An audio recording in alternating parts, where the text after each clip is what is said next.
এদিকে সংসদ সদস্য আনোয়ারুল আজিমের মরদেহ উদ্ধারের খবরে শোকের ছায়া নেমে এসেছে এলাকায়। স্বজনদের মাঝে চলছে শোকের মাতম। মরদেহ দ্রুত দেশে আনার দাবি জানিয়েছেন তারা। ঝিনাইদহ প্রতিনিধি আসিফ ইকবাল মাখনের পাঠানো তথ্য ও ছবিতে থাকছে ডেস্ক রিপোর্ট। ৭-৮ দিন নিখোঁজ থাকার পর বুধবার সকালে কলকাতার নিউ টাউন এলাকার সঞ্জীবা গার্ডেনের একটি ফ্ল্যাট থেকে ঝিনাইদহ ৪ আসনের সংসদ সদস্য আনোয়ারুল আজিম আনারের মরদেহ উদ্ধারের খবরে শোকস্তব্ধ তার স্বজনরা। শোকের ছায়া নেমে এসেছে নেতাকর্মীদের মাঝে।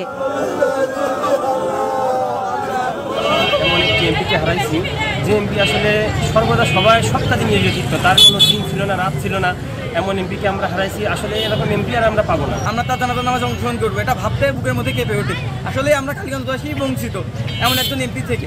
তার অভাব কোনোদিন পূরণ হবে না।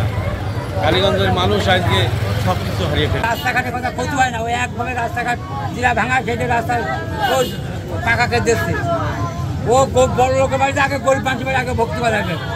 স্বজনরা জানান, গত ১১ মে চিকিৎসার জন্য চুয়াডাঙ্গার দর্শনা দিয়ে ভারতে যান আনোয়ারুল আজিম। গত ১৫ মে সকালে পরিবারকে বার্তা পাঠান তিনি দিল্লি পৌঁছেছেন। এরপর থেকে তার সাথে আর কোনো যোগাযোগ করতে পারেনি স্বজনরা। ৩ বার সংসদ সদস্য আনোয়ারুল আজিম ঝিনাইদহের কালীগঞ্জ উপজেলার নিশ্চিন্তপুর গ্রামের বাসিন্দা ছিলেন। শর্মিলা কেয়া, বাংলা ভিশন নিউজ ডেস্ক।